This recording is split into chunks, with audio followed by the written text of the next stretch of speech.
Salt of the Earth Farm Stories is proudly brought to you by Grig Media. From generations-old family farms to innovative sustainable practices, each episode offers a glimpse into the resilience, passion and dedication of Australian farmers and explores the profound connection between people and the land. Julian Carroll at Stella Livestock is seriously on top of his game. On-farm emissions is part of his management plan. And today, we delve into the equation of carbon emitted versus carbon sequestered. Good afternoon, Julian. G'day, Darren. Julian, I was lucky enough to be here with the camera interviewing you nearly 12 months ago, and that was for Agriculture Victoria, and the topic was on-farm emissions. You have been part of an on-farm emissions action plan. Can you tell me what is that?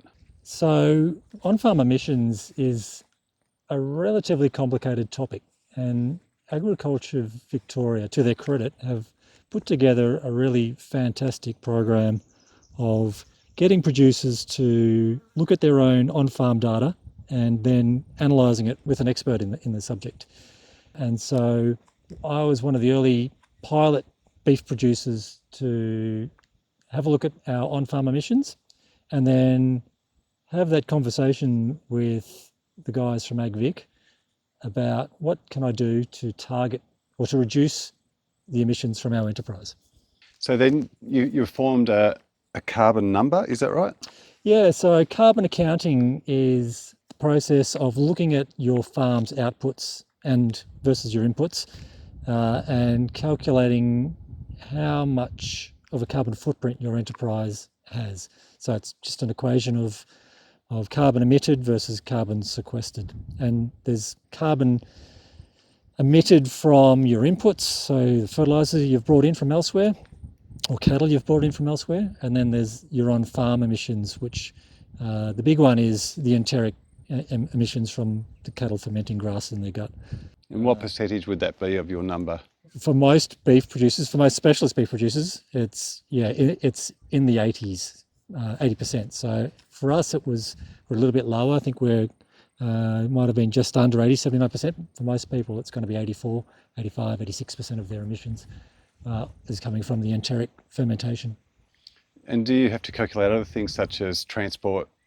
Yeah, it all goes into the mix. So all of the emissions from, there are other aspects of your production, which includes the diesel you're burning, as I mentioned, the stuff that's produced earlier from your inputs, where that might be the manufacture of chemical fertilizers, for example, and some of the interactions on farm, using lime to ameliorate acidity. There's a chemical reaction that happens there in the soil, which releases emissions as well. So there's a whole range of inputs and that can produce carbon emissions. Has it been a task in learning this? For me, because I was already benchmarking our farm financially, so analysing profit, I already had a really good handle on the data and had the data well organised. For someone coming at this for the first time, it can be a bit of a shock. You need to be able to put your hand on all of your livestock sales data, the weights and ages of those animals when they were sold. The way I do it is through the Livestock Farm Monitor Project, another Agriculture Victoria initiative. So for that, all I need to do is add some data about the trees on the farm, which was tree age, tree area, and tree species. For other people, it's mostly about collecting just the turn-off, the weight, and the livestock type to get an idea of how efficient you're producing the beef that you're selling. Has there been any surprises as you've been analysing? Look, the initial discussion everyone starts with, and it's where we as an industry started with, was the expectation that our beef businesses, our farms, could be carbon neutral, or that would be within reach. So the first shock everyone gets is that, that's not really on the table at all.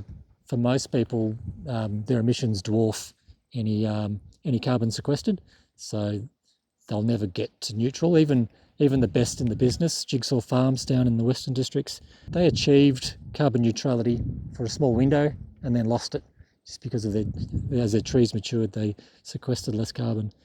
So being neutral is kind of off the table. And I guess the next thing is understanding what mix of emissions on your farm you can manage or you can control. And given that 85% of them are probably enteric emissions, there's not much we can do to change the biology that's evolved over, a million years or so to produce the ruminant's digestive system. Yeah, so that the big shock, I think, is just seeing just the scale of that hill to climb. How does the cow give off these emissions? So the cow and ruminants in general do a fairly amazing thing, which is they take really low-grade feed, like grasses, basically cellulose, and they've got 4 chambers in which to extract nutrient value out of that. And so most other animals don't do that. They need higher protein foods to achieve that. A cow can do this through fermentation, and it's all about the microbes that live in the various chambers of the digestive system.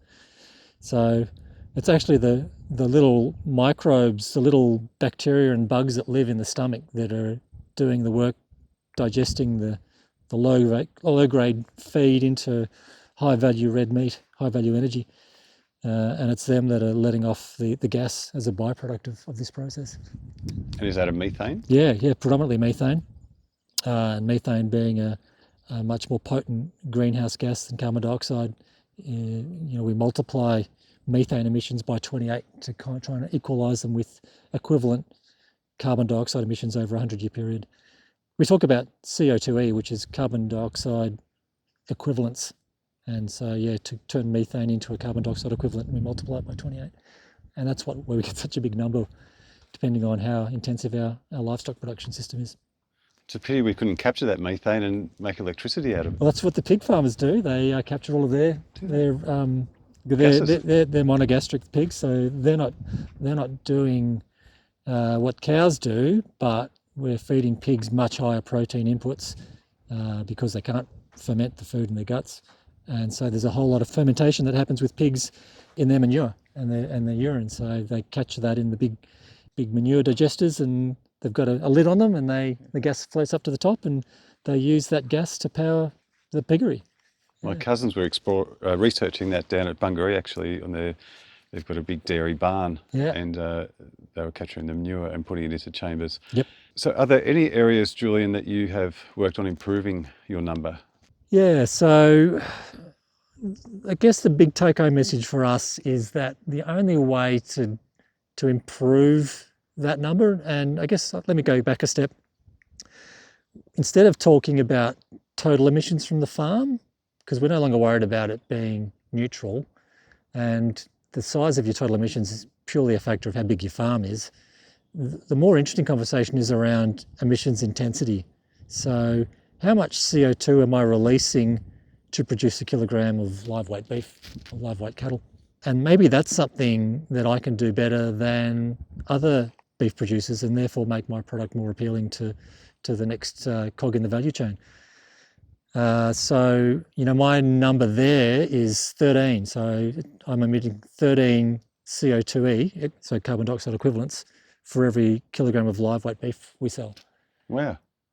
So that can be a marketing option. So if we're seeing a processor or a brand owner of red meat wanting to sell carbon neutral steak, for example, and they can take a bit of a shortcut because they might just want to get that particular steak to be carbon neutral, or the porterhouses and the Scotch fillets and the eye fillets, and not worry about the rest of the animal, then they can look at buying offsets, which is what the first to market are doing, which means buying offsets from somewhere in the world where they're preserving forests, for example. Or they can look at their supply chain and say, well, Julian is going to deliver us cattle at 13 kilos CO2e, whereas our friend down the road, he's at 18. So it's going to be cheaper for us to offset Julian steaks than the old mate down the road. And this is a big maybe. This isn't happening in the market as yet, but one of the biggest processors, JBS, is getting around all of their farm assured suppliers and getting a carbon number out of them, and presumably it's to do these sorts of equations. But you still need to be just as productive, don't you? Well, the funny thing is that you can really work on being productive and increase your whole farm emissions, but what you're actually doing is being more productive with your intensity, so you're lowering your emissions per unit. So getting back to your earlier question, what do we think about? Well, we think about driving productivity, because what we want to do is we want to maximise beef production but minimise the CO2e that we emit to do that. So, we used to talk about water use efficiency, now we can talk about carbon use efficiency. And so, we're looking at how can we turn off our animals quicker. And if you think about a feeder steer, if we can, in a good season when we get a really favourable autumn, we're sending our first B-double load of steers off in mid-October. If it's a tough season like the one we've just had, it's more likely to be mid-November. So there's a whole month difference in turn-off dates. And if we get our steers to the feedlot a month earlier, into a fixed feeding program at the feedlot, they're going to leave the planet a month earlier and therefore emit a month's less carbon dioxide. And the maths around that is it's about, for every B-double load we move forward our turn-off date by 2 weeks, we drop 13 tonnes of emissions out of our farm enterprise. Wow, and they're still leaving at the same weight? Yeah, same target weight. So we're getting them to target weight quicker, getting them off the farm quicker, getting them through the feedlot quicker, getting them onto dinner plates quicker. And how are you doing that? Is that with the feeding systems that you've got? So the idea of upgrading our feeding systems were for us to be able to manage the seasonal variability a bit better than we have been. So I mentioned before that our turn-off date's largely a factor of how kind the autumn is to us. So we're geared to not rely on the autumn, but if we get a good autumn, it makes things much easier for us. We see it in our bottom line. We get the cattle off earlier, there's more feed in the system, we might put away more surplus fodder into the shed or into silage. We might get more early growth into our heifers as a result and improve our conception rates in our heifers. So how does this feeding system work? So essentially what it does is it gets a more efficient means of us feeding, which means we will be more inclined to feed our steers or our heifers, our young stock, after weaning for longer. Effectively, our system is currently that we wean our calves when the cows drop to a certain condition score. It's what we call, we scale them out of 1 and 5, and when they're about 2.5, we think, okay, those cows have dropped enough condition, we'll get the calves off them to preserve the condition on those cows so they can look after themselves right through till they have the next one. But then we keep our calves in the confinement feeding yard until we've got adequate nutrition in the paddocks. So in an early autumn, in a good autumn, we might only have them in containment for a week just to calm them down, get them used to being away from their mums. And then they're out into the paddock, because green growing grass, especially with clover content, that's as good a feed as you can put into any young animal. But if we don't get those seasonal conditions, we want to be able to feed them for longer.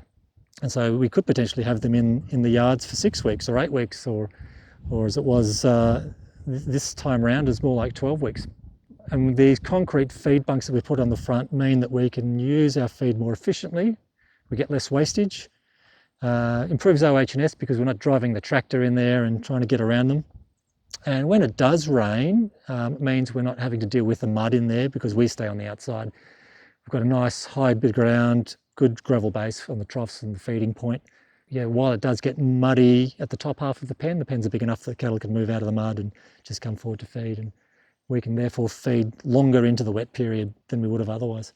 So I'm looking at 3 containment paddocks at the moment, and there's rows of concrete troughs, and they run at about 40 to 50 metres.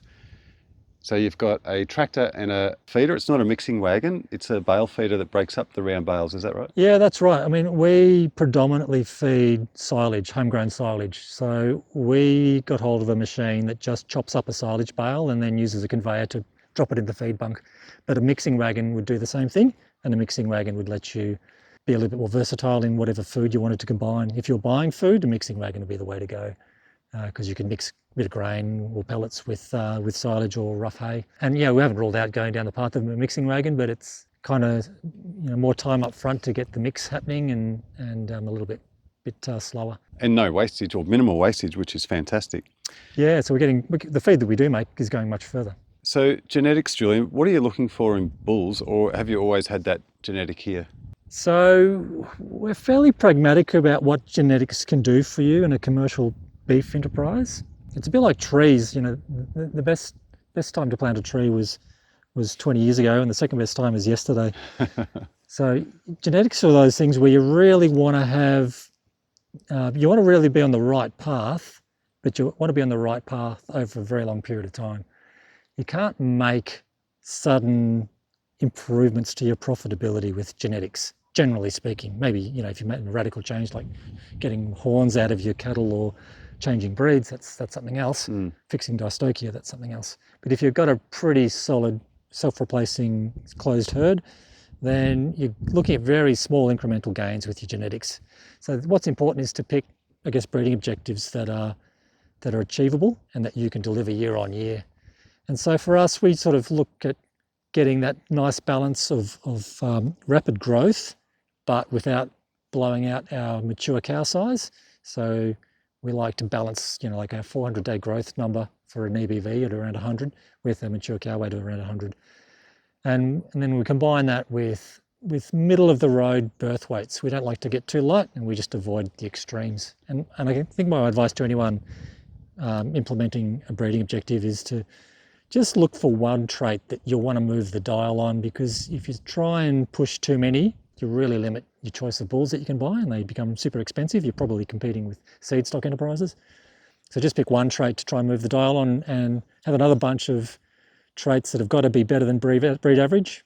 And some traits you make sure it's not negotiable that you go into the, you know, the bottom 10% of available genetics. Right. And you've talked about genomics once with me, Julian, and I'm struggling to understand it. What is it? Is it something to do with DNA? Sure is. So in the seed stock world, we've been using genomics for more than a decade. And what it does is it basically lets us take a tissue sample of any animal and then compare it to the rest of the population. In the past, all we did was use pedigree information, so knowing who the sire was, who the dam was, maternal grandsire, maternal granddam, those sorts of things, half siblings. It was very slow and limited to the data you could use to inform the animal, you know, the details about the animal in front of you. Genomics lets us look at all of the animals that have got the same genes, so genetically related, may not even be related by pedigree. So that's really powerful. You just need a reference population where you are collecting all of the physical data, all of the phenotype data we call it, and then they get analysed for their genetic makeup, and then you can then compare any other animal just by a tissue sample to those. Now the newer development is that that's now a tool that commercial beef producers can use. So prior to this, as a commercial beef producer, you didn't really know the makeup of the animals in your herd, the genetic makeup. You had a good rule of thumb because it was basically they were the progeny of the bulls you were buying. So if you had a good, consistent breeding objective, you have a fair idea where you were at a mob level. But with genomics now, we can look at the individual commercial animal, not know who its mother is, generally give a short list of who the possible sires are, and we get, before that calf's even weaned, we get a prediction on a whole bunch of traits, 13 or so traits, on how well that animal performs. So that's a bit of a game changer, because suddenly we've got the tools that seed stock producers have enjoyed at a commercial level. The great benefit that having genetic predictions for commercial cattle that the genomics gives us is that the genetics that drive profitability are largely invisible to us. You know, if we look at a live animal and appraise it visually, there's only about 30% of what you're seeing is going to make a difference to the genetics on your farm. The rest of it's the environmental factor on that animal. So it's nutrition and things like that, it's health. Yeah. So genomics gives us insights into all of these invisible traits like carcass quality, like predicted birth weight, predicted mature cow weight and growth rates, and some relatively new innovative trait predictions like immune competency, things like that, heifer conception. So yeah, the benefit is that, you know, you get to see whether you're achieving some of your other breeding outcomes. And for us, you know, putting getting animals to marble well, getting intramuscular fat into our carcass is something that we think helps us market our cattle, and this is a great way to proof that and make sure we are achieving that goal. Great. Does that make sense? Wow. Yeah, that's fascinating. And Julian, is monitoring important, monitoring your stock? Um, yeah, it is, mainly to make sure you're on the right track with some critical milestones. And the first one that comes to mind is nailing your turn-off date. So, if you're in the feeder steer business, you want to know when you're going to hit the feedlot spec with any mob of steers, because you have to book it in maybe 3 or 4 weeks in advance. So you've got to know when you're going to land at the right weight, because you can't send them the ones that are too heavy and you can't send them the ones that are too light. And with your breeding herd, you want to know that you're getting good early growth into your replacement heifers, because it's really important that that happens before they're joined, so they're going to have a high conception rate, and before they're too far gone in their pregnancy, because you want that weight gain early to grow the heifer, not the fetus. And sometimes if you try and give them a nutritional boost late in pregnancy, the fetus gets bigger and the heifer uses less of that nutrition. I saw some scales over in your paddock. How are you using those? So I think a lot of people would now be familiar with the OptiWay system, which has kind of stormed the market in the last maybe 4 years, 5 years. It's not any revolutionary kind of technology. It's just perfect execution. They've just beautifully delivered in paddock weighing in a really robust system. And I guess what's changed to make it work so well is people's willingness to leverage cloud-based computing resources, server-side technology, satellite connections. What we've got now is just simple scales. We weigh the front half of the animal comes and stands on those to get a bit of a lick of salt or molasses or something like that, some sort of attractant. There's an algorithm that says for this sort of animal, we multiply the front half of the weight by this factor and get this prediction. And it's not essential that we get the perfect measurement on an individual animal. It just really helps us to know what the mob is doing as a growth rate. So for example, I know that my steers are growing right now this week or this 14 days at 1.7 kilograms a day.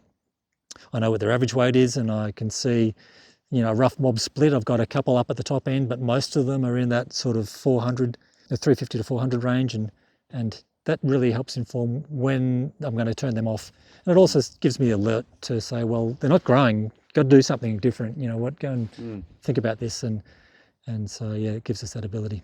But is that across the board, or are you monitoring them individually? Have they got a chip individual? Yeah, they've got every animal in Australia, every beef animal in Australia has got an RFID chip in its ear. That's for our traceability systems.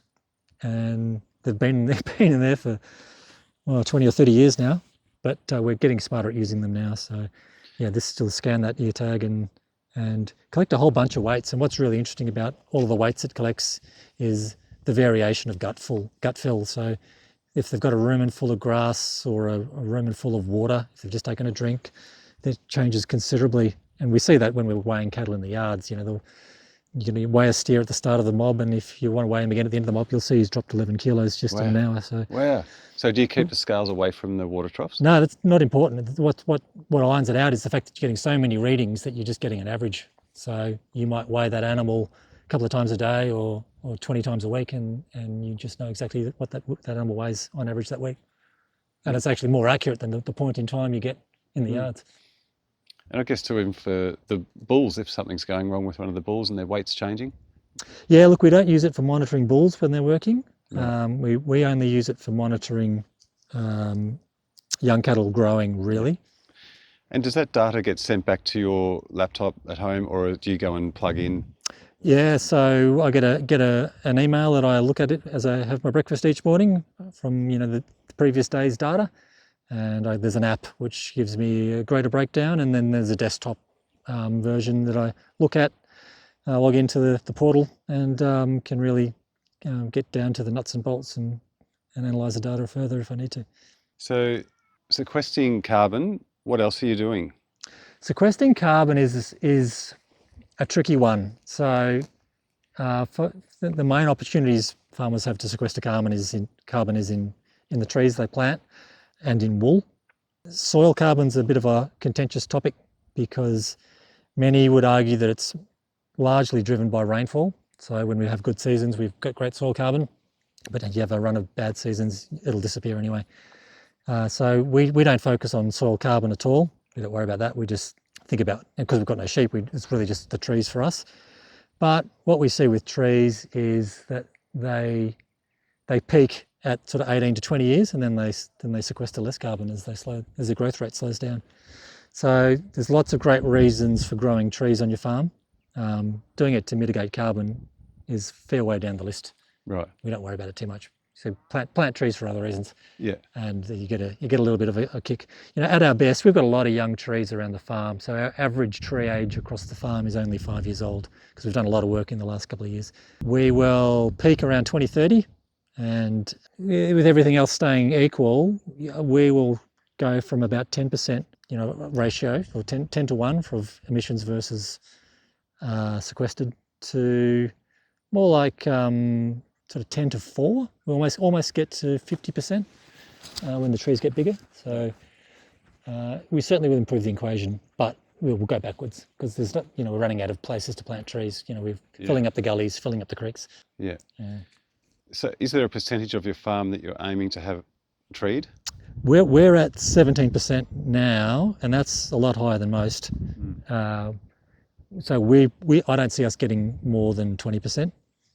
And that's really just fencing off the least productive areas, fencing cattle out of wet areas, which is good because it means they pick up less fluke and things like that, and protecting riparian zones. So it's, we're motivated to make the farm, improve the NRM outcomes for the farm, rather than sequestering carbon per se. And is there help available? Yeah, look, there's lots of different ways you can do your carbon accounts, for example, and AgVic will do another round of understanding your on-farm emissions. I really like to recommend people consider looking at farm benchmarking, the business, because that is really valuable data for you year on, year out. And as a side bonus, you get your carbon account done at the same time. So it's a bit of a win. That's what I'd recommend, because you'll find it's a fair bit of work to do your first carbon account, and then you'll be sort of scratching your head about, well, how useful is this data now? And the other thing is, you might find that if your supply chain starts asking questions about wanting you to complete a survey, and if that's asking you about your fertiliser inputs and your age of turn-off and your distance from the processor and that sort of thing, you'll probably find that they're calculating the carbon account for you. Is there something you'd like to say to other farmers about knowing their number, or anything to do with emissions? Yeah, so I think it's important that you become carbon literate. So just get your head around where the conversation's at, because the conversation continues to evolve every year. You need to be thinking about what your customers might want and might be asking from you in the years to come. So it would be really good if you already knew the answer to that question, or if you could take some steps before then to improve the answer to that question. Yeah, so don't go into it expecting to get a whole lot of valuable knowledge from knowing your carbon number, because right at this point in time, there's not a lot you can do with it. But I think increasingly we'll see it become a factor of supply chain dynamics. And, it'll also help you understand, where the conversation goes to next with enteric mitigation techniques that, we might see come onto the market, whether that's vaccines or feed additives. Yeah. It'd be really useful to understand the whys and what fors of those products. Yeah. Well, what a fascinating chat, Julian. You're a very clever man, and once again, I thank you so much for your time. It's been really interesting. I've learned a lot. My pleasure, Darren. Salt of the Earth Farm Stories is proudly brought to you by Grig Media.